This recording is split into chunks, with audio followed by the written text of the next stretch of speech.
Welcome to my channel. இன்றைக்கி நம்ம தமிழ் மொழியின் நடை அழகியல் அப்படின்ற பாடத்துலேருந்து குருவினா பார்க்கலாம்.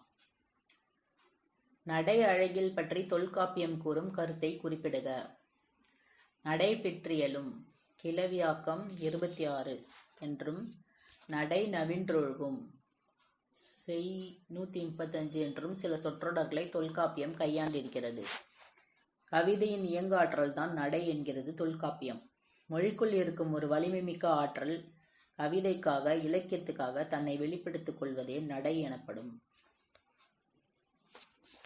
இரண்டாவது, படா அம் ஈத்த கெடா அ நல்லிசை கடா அ யானை களிமான் பேக.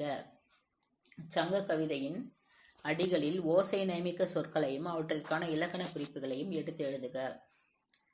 ஓசை நயமிக்க சொற்கள்: படா அம் ஈத்த கெடா அ நல்லிசை கடா அ யானை நல்லிசை. ஓசை நயமிக்க சொற்கள்: படா அம் கெடா அ கடா அ. செய்யுளிசை எலபடைகள்: ஈத்த பெயரெச்சம், நல்லிசை பண்புத்தொகை.